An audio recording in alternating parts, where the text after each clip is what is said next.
despite the much praised economic reforms of the present administration, the International Monetary Fund, IMF, has downgraded Nigeria's real gross domestic product by 0.2% from the 3.2% it has forecast earlier. The Bretton Woods institution says Nigeria's economy will now grow by 3.0% this year, citing lower oil prices as the reason for the downgrade. Analysis of the forecast for Nigeria indicates that the West African nation's gross domestic product will grow faster than that of South Africa, estimated at 1% this year and 3% in 2026. This and more will form the basis of our discussion today. Thanks for joining us on Nigeria Today. I'm Ikaria Clinton.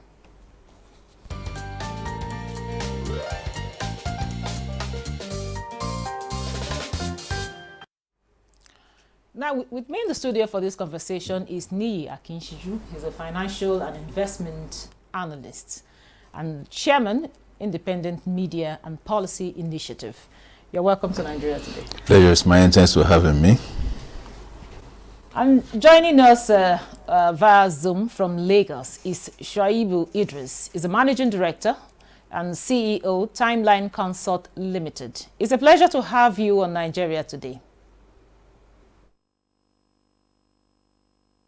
Good evening and thanks for having me. I'll start with you, Niyi. We just had the downgrade by the the IMF, and they've earlier said, okay, it would be at this particular percent, 3.2, and now they are downgrading it by 0.2%. Can you tell us in clear terms, what does this indicate? Well, it means that a projected shrinking of the size of the Nigerian economy. The gross domestic product is usually the reference measure, of the size of an economy. So whereupon in 2024, the Nigerian economy grew by GDP, real GDP, to 3.4%. So the projection of 3.2 was actually lower than the growth size of the Nigerian economy in 2024.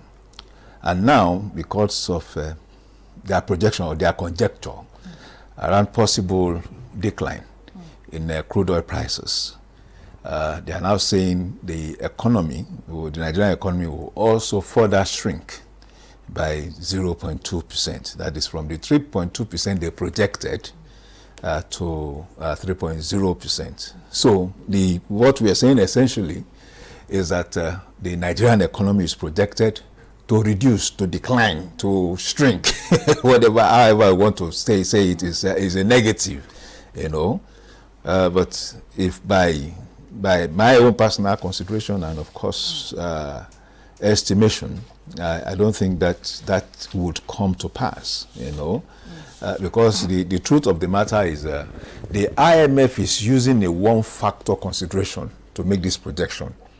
And the truth of the matter is that over the past so many months, the Nigerian economy has been going through a profound economic reform process. And we are seeing the impact, though it may not have been too manifest, but there are obvious impacts of those reforms in the fiscal and, of course, the monetary aspects of the economy.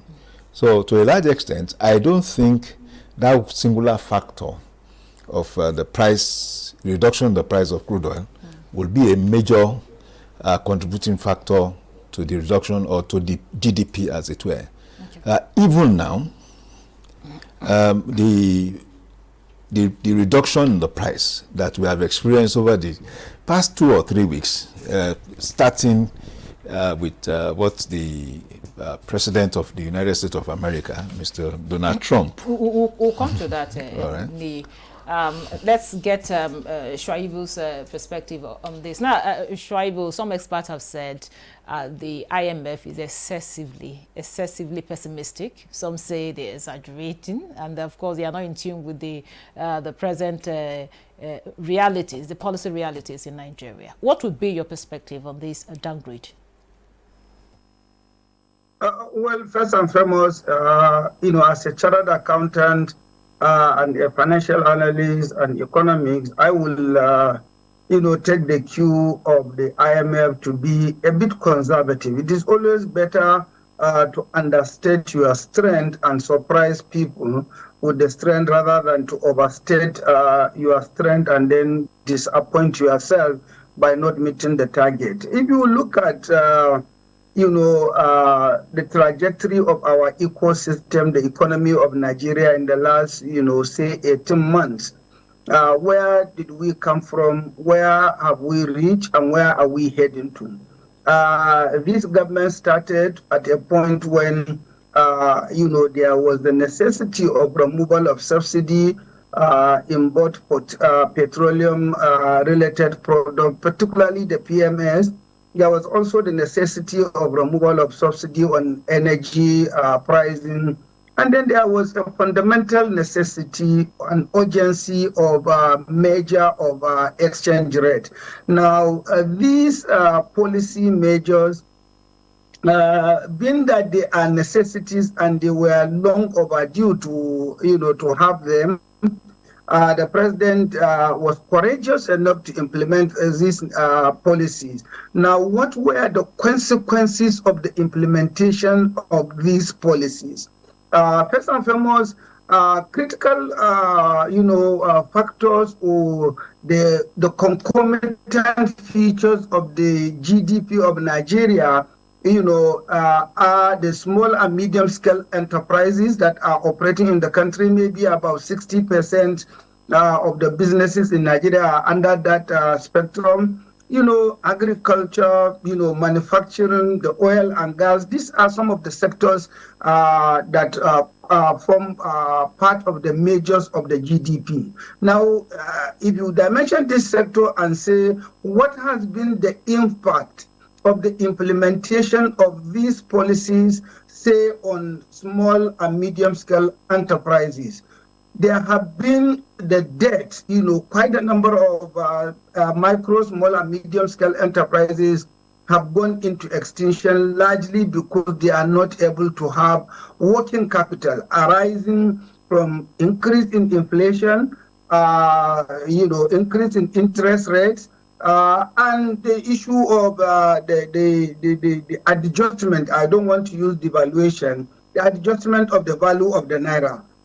We have been hearing the news of quite a number of even medium and large-scale enterprises that have closed shop in Nigeria. Again, these are not, good signals, and these are the reasons why the IMF is looking at we need to tread on the path of caution. Now, fast forward, Donald Trump coming to power, oil prices. Today, we have a budget, this year's budget, the benchmark is $75 per barrel. As at this evening, crude oil was going for somewhere around 63, 64. Brent was going for about $66, $67 per barrel, which means that we are likely going to have lower accretion in terms of reserves or earning capacity of our economy to earn dollars, and we will have lower amount of dollars. What will that mean? We might witness devaluation. Last month, March, the National Bureau of Statistics brought out the inflation rate.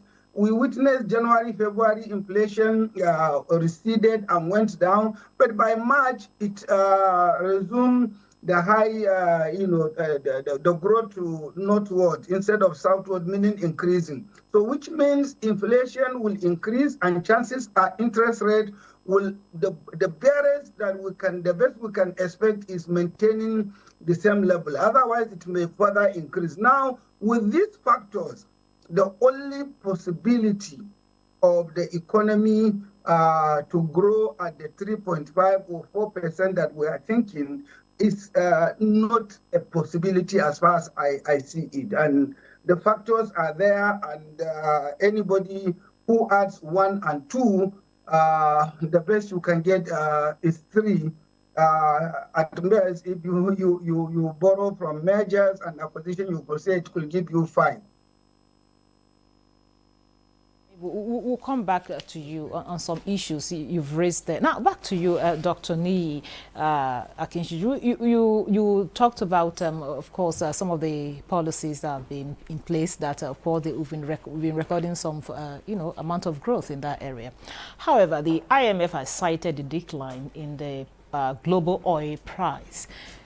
Can this not, have a significant impact on the GDP? Well, the truth of the matter is we benchmark up to 70% of our possible foreign exchange earnings on crude oil sales and the price quantity of crude oil. Again, we have also realized that over the years, in the past 3-4 years, we are seeing more activities in terms of income earnings, revenues, from the non-oil sector. Again, the economic reforms are also impacting the revenue base, of the Nigerian government, so much that in the last 7 to 8 months, what had accrued to the Federal Accounts and Allocation Committee that is shared amongst the 36 states and the FCT had actually jumped, by more than, sometimes by more than 70%.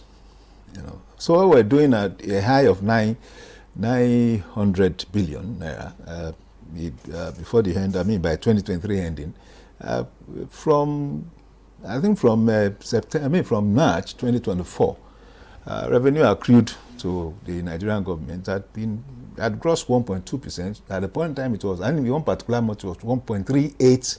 1.38 trillion, So, and much of that came from the non-oil sector, from the FIRS, from tax collected, from VAT, value-added tax, and of course from the money collected on customs. So what I'm trying to say essentially is domestically, we are seeing the emergence of a new template, economic template. And what is driving the decline in the global crude oil market is principally linked to the tariff pronouncement of the American government, led by President Donald Trump. In the last 48 hours, we are seeing a cooling down of that position because it turned out to be an agreement between the American government and the Chinese government. The last we have had in the last 48 hours, even by the president, the American president himself, was that there was a need to de-escalate the tension. And because of that pronouncement alone, we started seeing green movements, in global stock markets. And on all the 3 stock markets that were going into red over a period of 2 weeks or so, we are seeing just by that pronouncement. So what it means is that even the American government are not so particular, about this engagement, and they are also worried. And as long as there is a simming down of that anxiety around the tariff system that the American government pronounced, we will also see a reflection, of that in the oil sector, because again, the American oil sector had also determined that they want the price of crude oil to be at a particular level, So while the president had encouraged them to produce more, so that they can flood the market in a way that it will force the price to go down, most crude oil producing companies in America are also worried about the cost input. So to a large extent, they are also rooting for relatively high pricing of the crude oil market. So what we are facing now is that the American government is also determined to save its own economy. If you are seeing the stock market crashing, and of course you are seeing crude oil crashing, America had become the largest crude oil exporter in the world. So it also needs money. It's not just about needing money. The companies, that are involved in production also want to see fair pricing so that they can recover their costs and also earn some revenue, as it were. Now, back to you, Shuaibu. I know, of course, you've mentioned some issues there. You talked about, of course, from what I gather, all you said, the IMF might not particularly be, all correct in their projection. However, we're looking at the 2025 budget. The GDP growth projection, estimate was is 4.6%, and we're at the projection that the price of oil, the benchmark of $75 per barrel. Now, how will this affect the budget? Well, my dear sister, the impact is clear. Like I did say, the projections and the assumptions underlining our budget appears not to be anywhere realizable. Two or three of the major assumptions of that budget. We are in the month of April, which is the 4th month. We have passed literally the first quarter. We've entered the second quarter of the year. We are in the second month of the second quarter. Number one, oil price, like we have already said, is nowhere around the assumptions that we hinge the budget. The crude oil daily production is nowhere where the 2 million barrels per day that we were planning to produce and sell or export. The exchange rate of somewhere around 1,500 naira to $1 has not been realizable. We are already in 1,612, 615 naira as at today per dollar. So quite a number of the assumptions have already, not been realizable. Maybe we were a little more ambitious. Maybe we were I don't want to use the word reckless, but we should have been a little more conservative than so aggressive in expectations. Yes, Dr. Ni has alluded to the fact that the revenues to the 3 tiers of government are significantly improved. But then, what say 350 or 400 naira could buy could be used to buy, say 18 months ago, you will need 3 times that amount, if not 4 times that amount. So has the revenue increased 5 times? No, the revenues have increased maybe 3 times, maybe 4 times. So really, the real value of the monies given to the 3 tiers of government has not significantly changed. Even the euphoria by the Federal Inland Revenue and the Custom Service saying that, we have generated so much amount of money. When you discount and you use the time value of money, you will realize that these guys have not even done much than their predecessor. That they have not done as much as their predecessor when you look at the real, factor of time value of money. So I think in analyzing, we need to discount, we need to be comparing apples with apples, not oranges and apples or grapes versus grapefruit. I think we need to tread on the path of caution when making some of these comparisons or analyses. To you, Dr. Akinshiju, that we of course said some things about the budget. Now, but again, I know you've mentioned that some of the policies are yielding fruit. What exactly are we doing right, and what is missing if this projection would or should not come to pass? Because however we look at it, if the IMF themselves have said, look, if robust responses, if Nigeria does not, the one that if there's not robust responses, Nigeria may struggle to maintain macroeconomic stability. The robust response still has to do, still linked, to crude oil pricing, and of course, the IMF itself acknowledged what the economic reforms, are all about, and actually turned a verdict, of effectiveness of the reforms, either at the level of subsidy removal or at the level of harmonization of the multiple foreign exchange windows. And again, because of that, in terms of real value, there might have been a difference, but the truth of the matter is we have seen quantum leap in the revenue generated by the federal government and agencies of the federal government. Now, talking about real time is also either in terms of the time value of money or the real value of earnings of revenue is also relative, because again, if you start comparing to our PPP, the national PPP had also remained constant to a large extent. So much that even if we are talking about the challenges of revenue as it affects the total earnings, of the federal government, we start talking from what's happened from the global shock, that we had witnessed since the announcement of this tariff. I know for certain that over a period of 6 weeks, from February, to late March, the naira stabilized to a large extent. So much that at a point in time it went as low as 1,470 to a dollar, and that was also sustained for close to 2 weeks. That I know, and for another long 2-3 weeks, we're talking of 1,500. It wasn't until the Trump announcement, that we had this global shock. Everything changed. Everything changed.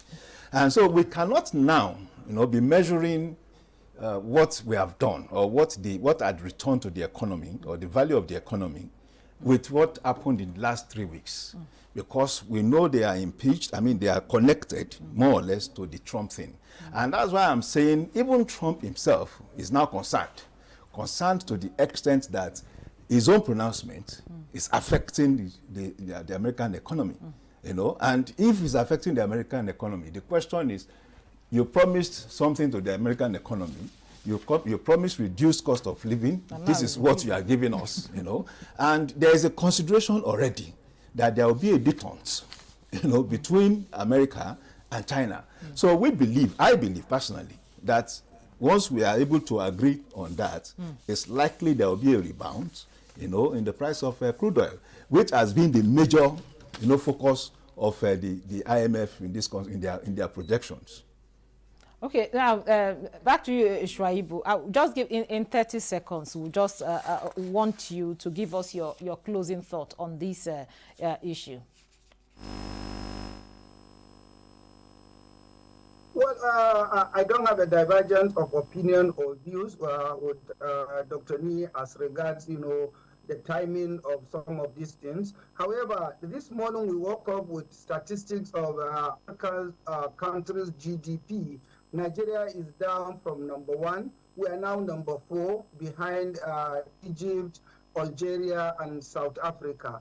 Is it a good tidings? Certainly no. I think my major issue is the government of President Bola Ahmed Tinubu have been courageous enough to take fundamental steps. We commend them for that. But they should also learn to be a little mellowed down so that they don't need to be too much on a propaganda. Economic policies usually are akin to planting a tree. You can't plant a tree today and expect to reap it tomorrow. The policies they have initiated, they are most welcome, they are timely. In fact, they were long overdue. However, we should have waited for at least 1 year, 2 years, maybe even 3 years to begin to see the fruit of this labor. This government should mellow down as far as propaganda is concerned, please. That was Shoaib Idris that joined us from Lagos. He's the Managing Director, CEO, Timeline Consult Limited. Thank you so much for your perspective. And of course, here in the studio, I had Dr. Niyi Akinshiju, Financial and Investment Analyst, and also Chairman, Independent Media and Policy Initiative. Thank you so much for coming on the program and sharing your perspective with us. Pleasure's mine. Thanks for having me.